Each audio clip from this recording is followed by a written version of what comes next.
Après une victoire magnifique que le FC Barcelone a donnée hier à l'Atlético de Madrid pour la Copa del Rey, on tient à préciser qu'il y a des révélations chocs là-bas car on était à 2 doigts d'une remontada historique. De l'autre côté du Real de Madrid, il y a aussi des révélations chocs. Donc du coup, c'est ce qu'on va voir dans cette vidéo l'équipe. Et c'est parti. Salut les gars, j'espère que vous allez bien. Moi c'est MC Joli, je suis en 100% football, tout c'est de l'actualité. Si vous êtes nouveau à la page, n'hésitez pas de vous abonner, de partager au maximum car c'est ça qui fait le référencement. Comme je tiens toujours à dire, c'est gratuit. Tu likes, tu partages, tu t'abonnes. Je suis sûr qu'il y a quelqu'un dans l'entourage qui peut aimer ce que je fais. Donc du coup, n'hésite pas à le partager et abonne-toi. Alors les gars, vous connaissez très bien qu'on va pas tarder. On va commencer avec le meilleur club au monde qu'on appelle très bien le FC Barcelone. Oui, j'ai pas besoin de le préciser, mais j'insiste dessus les gars. Et quand on parle du meilleur club au monde, directement, on va commencer par Marc Bernal. Marc Bernal d'ailleurs qui a fait quelque chose d'hallucinant hier vis-à-vis de ce match. On doit se dire la vérité, il est parti pour gagner sa place. Alors, selon les communiqués qui ont été relayés sur le net, je tiens très bien à préciser que c'est FCB qui a relayé l'information. Il tient à préciser ceci. Marc Bernal a réussi à gagner la confiance de Flick et est devenu un élément important de son équipe. Hier, il n'a pas seulement livré une solide performance au milieu de terrain. Avec sa vision du jeu, ses passes, sa technique et sa force physique, il a également démontré son talent de buteur, une capacité à marquer qu'il a accompagné tout au long de sa carrière dans les catégories de jeunes du Barça, puisqu'il a marqué 288 buts en 10 saisons à la Masia. Alors pour moi les gars, je tiens à préciser que le gars n'a pas tort, hein. Il n'a pas tort. Marc Bernal est lancé pour déclasser De Jong les gars. Non, il n'y a rien à dire. Frenkie de Jong n'a plus rien à voir à côté de Marc Bernal, parce que ce que Marc Bernal a montré hier, les gars, il est bien partout. Figurez-vous que le gars était en train de faire le travail de Ferran Torres les gars. Marc Bernal était en train de faire le taf de Ferran Torres. Justement, on a eu un manque de neuf hier. Les gens qui se permettent de dire peut-être que non, Ferran Torres a joué, il a fait, il était précis vis-à-vis de ce match. Les gars, vous vous en rendez compte? Vous vous en rendez compte que Marc Bernal était en train de jouer le football qu'il n'était pas censé jouer hier. Parce qu'il quitte de milieu de terrain pour aller commencer à jouer en neuf. Et c'est lui qui met un doublé. Donc du coup, Marc Bernal, actuellement, Marc Bernal doit être dans le 11. Il n'y a rien à dire. Dans le 11, il doit être titulaire. Il a marqué sa place. Et il n'y a rien à dire. Vraiment, si on a perdu hier, c'est pas dans le sens où on a perdu au stade. J'ai dit si on a perdu en termes de la qualification, c'est à cause de Ferran Torres, les gars. Parce que si Ferran Torres jouait son rôle de grand neuf, on y va aller plus de l'avant. Alors, les gars, Marc Bernal n'a pas tardé de prendre le micro. Vu qu'après le match, il y a une petite conférence de presse et il nous dit ceci. Fini au but de l'espoir. C'est dommage. Nous avons tout donné. On a fini épuisé. Mais c'est pour cette édition. Ça en fallait le coup. Je suis très content de l'envie que nous avons manifestée. Si nous continuons sur cette lancée, nous accomplirons des grandes choses. Je veux dire merci aux supporters car ils nous ont poussés comme jamais ce soir. Il a la vision, les gars. Pour moi encore, je tiens à préciser, dans ce match hier, si on peut regarder vraiment les gars qui ont fait la différence, il y a Lamine Yamal, il y a Kurbasi, et il y a Bernal.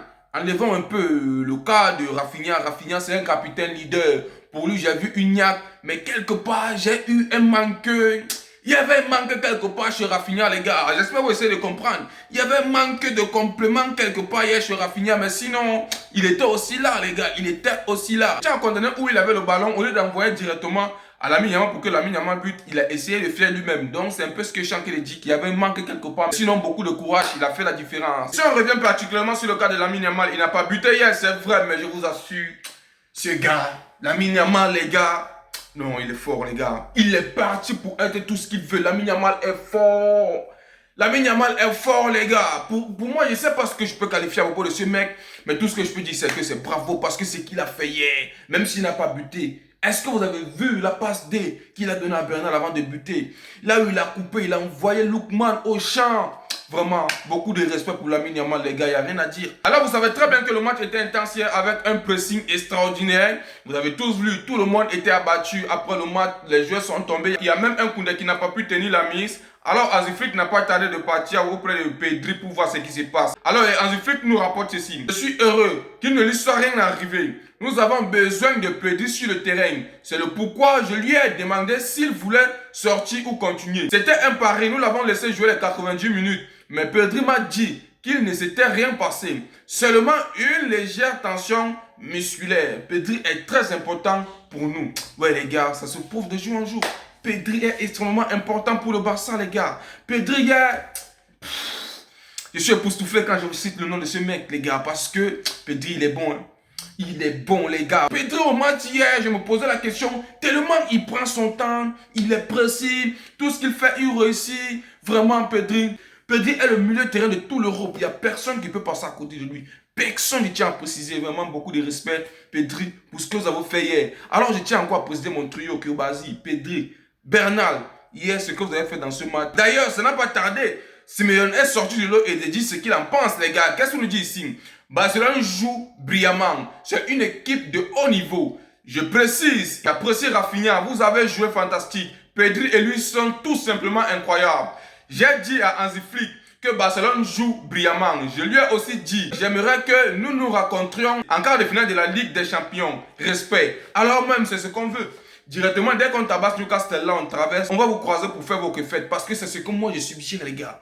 C'est ce que moi je veux. Faudrait qu'on puisse prendre notre revanche. Parce que la photo que Griezmann a postée là, ça nous pousse à avoir de la niaque. Il est inadmissible de savoir que vous êtes faible et de venir poster ce genre de photos. Donc, ça a un espoir pour vous. Sachant très bien que vous avez été malmené du début jusqu'à la fin. Vraiment, Atlético de Madrid n'a même pas eu une faille, les gars.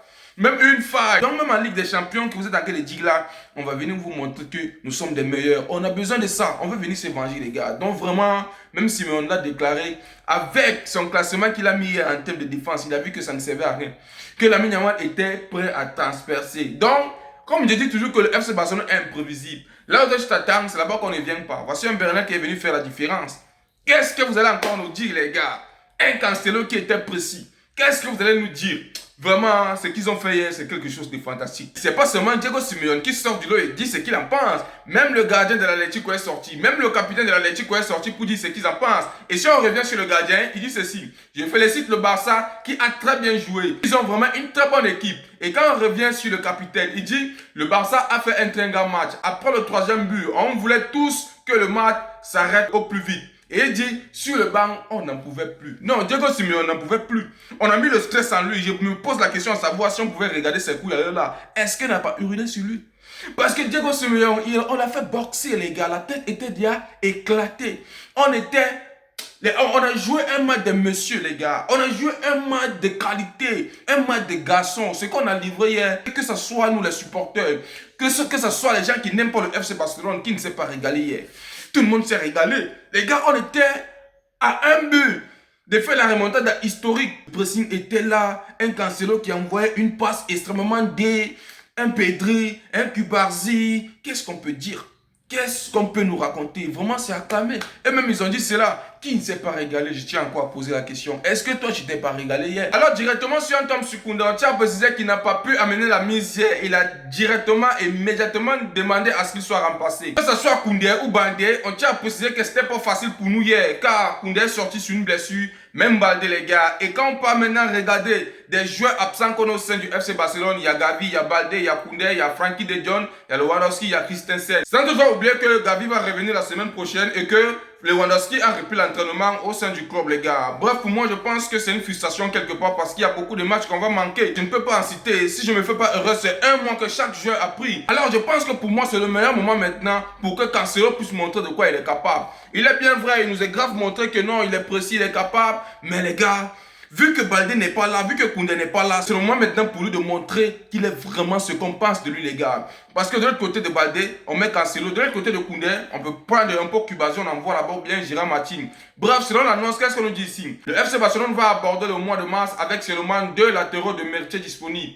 João Cancelo et Gérard Martin. Eric Garcia peut dépanner à son poste, mais le Barça manque également de profondeur en défense centrale. Les absents de Koundé et Baldé qui devraient être éloignés des terrains pendant un mois peuvent-elles porter préjudice à la fin de la saison au Barça? Alors pour moi je réponds non, je m'explique. Baldé d'abord, ça ne nous touche pas les gars.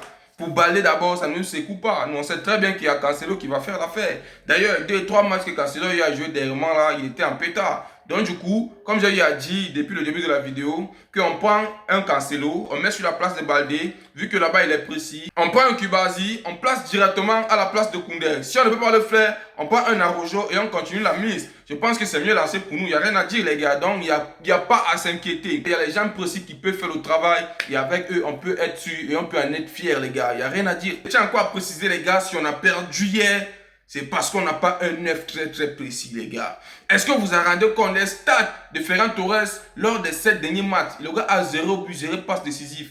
Et il est 9. Un 9 qui a 0 but, 0 passe décisif en 7 matchs. Il y a de quoi s'inquiéter. Je me pose la question à savoir pourquoi Hansi Flick met tout ce type-là pour jouer. Pourquoi Hansi Flick ne peut pas prendre une autre personne et mettre là-bas? Pourquoi Hansi Flick insiste toujours sur le fait que Ferran Torres peut jouer, les gars? Vous pouvez prendre Rashford, on met en faux neuf. Je pense qu'on devait faire quelque chose de différent. Un type comme Ferran Torres qui était à la rue, même si quelque part aussi, même les changements qu'on a eu à faire, parce qu'on doit se dire la vérité, Hansi Flick a aussi fait des changements hier, c'est ce qui a un peu essayé de déséquilibrer le match. Mais les gars, si on a grave perdu la place de se qualifier hier, c'est à cause du neuf, les gars. On n'a pas un neuf. Je ne sais pas si le Real nous suit quelque part. Ils ont un manque de neuf, même nous on a un manque de neuf. Ça veut dire que si le Lewandowski n'est pas là, Ferran Torres ne peut rien faire. Bref, les gars, je tiens encore à préciser que je suis fier de mon équipe. Donc, il n'y a rien à dire. Donc, du coup, directement, on peut voir ce qui se passe au Real de Madrid, les gars. Direction Real de Madrid. Alors, les gars, je tiens à préciser qu'il y a beaucoup de news et ça fait rire à un certain moment, les gars. Parce que j'ai fait une vidéo ici, là, les gars n'ont pas tardé à me balancer que non, tout ce que tu dis, c'est parce que tu es fan du Barcelone. Tu n'es pas ça, tu n'es pas ceci. C'est parce que vous n'êtes pas objectif et réaliste à un certain moment. Vous vivez trop l'émotion. Vous aimez le club et vous oubliez d'être objectif. Qu'est-ce qu'on nous dit ici, famille? Il y a un désaccord entre l'entourage de Kylian Mbappé et le Real de Madrid concernant la blessure du Français. Le Real de Madrid estime que Mbappé pourra rejouer d'ici 3 semaines et être disponible pour les 8e de finale de retour face à Man City. Alors que l'entourage de Mbappé ne partage pas les détails de retour fixés par le Real. À 3 mois du début de la Coupe du Monde, Kylian Mbappé ne prendra aucun risque. Là maintenant, ils ont raison. Là maintenant, je pense qu'ils ont vu. Parce que c'est ce que je disais, les gars. Mbappé, c'est un intelligent. Il sait qu'actuellement, là où il est là, il peut se blesser. Il ne va pas jouer au mondial. Vous avez vu ce qui est arrivé à Rodrigo? On va arriver là-bas, mais est-ce que vous avez vu ce qui est arrivé à Rodrigo? Les gars, c'est serré. Le mondial est à 3 mois. Si Kylian Mbappé blague, il ne va pas jouer parce que tout le monde a l'œil sur lui. Vraiment, les gars du Real sont réalistes. Vous pensez que Mbappé est tellement blessé comme ça? Jusqu'à il passe se soigner en France au lieu de rester au sein du Real de Madrid. Les gars, ça a été classé. Kylian Mbappé vous a abandonné. Il est en train de saboter le Real actuellement. Il est fixé pour le mondial parce qu'il sait qu'il est important pour la France. C'est déjà classé, les gars. Le gars est concentré sur le mondial 2026. Alors, parlant même de Rodrigo, quelque chose de pire s'est déroulé, les gars. Parce que j'ai eu à parler ça chez Mbappé. Faudrait que je vous précise à propos de Rodrigo. Je tiens encore à préciser quelque chose de pire se passe à propos de Rodrigo. Alors on dit ceci, le pire est confirmé pour Rodrigo. C'est le coup de masse que tout le monde redoutait à Madrid et au Brésil. Le verdict est tombé. Rupture des ligaments croisés intérieurs pour le prodige du Real de Madrid. Alors là les gars, non seulement il est forfait d'abord pour le mondial et il est forfait d'abord pour cette saison, c'est tué. Tiens, préciser, forfait pour cette saison et forfait pour le mondial qui se prononce dans 3 mois. Il a là au moins 1 an pour se rétablir, les gars. Au cas contraire, n'hésitez pas à me dire en commentaire ce que vous en pensez. Vraiment, c'est un coup dur. Et c'est ce que Mbappé a vu. Mbappé ne peut pas subir le même sort parce que s'il essaye seulement de jouer un seul match, qu'il ne puisse revenir vraiment là où il pense, les gars, le genou va le lâcher quelque part. Donc du coup, c'est pourquoi il est parti prendre un traitement et profiter de ça vraiment pour se reposer, pour lancer le mondial, les gars. Il est trop intelligent. Il veut être présent au mondial, les gars. Qui ne veut pas jouer au mondial? Qui ne veut pas jouer au mondial? Rodrigo là, il a battu. Il a abattu. À un certain moment, les gars jouent pour le club, ils oublient la nation. Et c'est ce qui les bloque quelque part. Alors, les gars, tout ce qu'on peut dire, c'est que Rodrigo ne mérite pas ça, les gars. Non, il ne mérite pas ça. Vraiment, il ne mérite pas ça. C'est un gros coup dur pour lui. Et quand on regarde maintenant le nombre de blessés qu'il y a au sein du Real de Madrid, les gars, c'est une multitude. On voit Bellingham, on voit Rodrigo, on voit Militao, on voit Ceballos, on voit Asensio, on voit Mbappé, on voit Camavinga. 1, 2, 3. 4, 5, 6, 7 joueurs, les gars. 7 joueurs extrêmement importants. Au Real de Madrid, vraiment, les gars, non. Ils sont mal barrés. Ils sont extrêmement mal barrés, les gars. Avec des joueurs comme ça qui sont absents. Non, ils ne peuvent rien faire, les gars. Ils ne peuvent rien faire. Vraiment, le Real de Madrid, je pense que c'est le karma qui est en train de tomber sur eux comme ça. Ils sont en train de payer quelque chose. Parce qu'il est inadmissible qu'une saison se déroule comme ça. Même si vous avez des blessés, les gars, pas jusqu'à ce point. Nous, on a des blessés, hein, mais les gars, non, eux, ils nous dépassent. Nous, on a les blessés, mais eux, ils nous dépassent. Et c'est pourquoi je tiens encore à préciser que c'est le karma. Est-ce que vous avez vu ce que Rodrigo a fait récemment, les gars? Tout le monde s'est enflammé sur le Benfica. Non seulement Rodrigo vient jouer mal comme ça ne tarde pas. Regardez aussi ce que Mastantuono a envoyé à l'arbitre, les gars. Qu'est-ce qu'on nous dit ici? Franco Mastantuono écope de 2 mois de suspension suite à son exclusion face à Getafe. Il avait été exclu pour avoir dit à l'arbitre de la raconte quelle honte, quelle putain de honte. Puis avait enchaîné par ceci. On ne peut pas leur parler ses habits. Moi, je ne peux pas raconter ce qu'il a dit là-bas, les gars. Regardez ce qu'il a raconté là. Moi, je mets ça là, les gars. Il a mis un mot qui n'était pas bien. Bref, une phrase parce qu'elle est extrêmement longue. Et là, les gars, ce qui m'étonne, c'est que il écope seulement de 2 matchs de suspension. 2 matchs qu'il écope. Alors, si on regarde chez le FC Barcelone, on tient à préciser que Lewandowski avait seulement touché son nez. On a dit que non, il doit prendre 3 matchs. Tout simplement parce qu'il a touché son nez. Ça se voit encore que le FC Barcelone subit les injustices et que le Real de Madrid est un club qui est là pour la corruption. Ce qu'ils font, ce n'est pas bien au sein du football. Et dites-moi en commentaire ce que vous en pensez, les gars. Le Benfica est en train de couper les sanctions. Regardez ce que Rodrigo a fait. On ne sait pas les sanctions. C'est seulement la presse du côté de l'Allemagne qui est en train de bavarder. Mais Mastantuono, ce qu'il a fait, ça mérite une sanction plus que ça, les gars. Tu insultes l'arbitre. Toi, on te donne 2 matchs. Tandis que Lewandowski, il a seulement touché le nez. On dit qu'il doit prendre 3 matchs. Vraiment, tout ce que moi je peux dire, c'est qu'il y a trop de corruption au football. On n'a pas besoin de ça, les gars. Bref, c'était un peu ça pour cette vidéo. Moi, tout ce que je peux dire, c'est que merci le FC Barcelone. Merci pour ce que vous avez fait. Et n'hésitez pas à mettre en commentaire ce que vous en pensez, les gars. Et c'était un beau cette vidéo. J'espère que vous avez aimé. N'oubliez pas de vous abonner, de partager au maximum car c'est ça qui fait le référencement. Comme je tiens toujours à dire, c'est gratuit. Tu likes, tu partages et tu t'abonnes. Et on se dit à plus pour une nouvelle vidéo.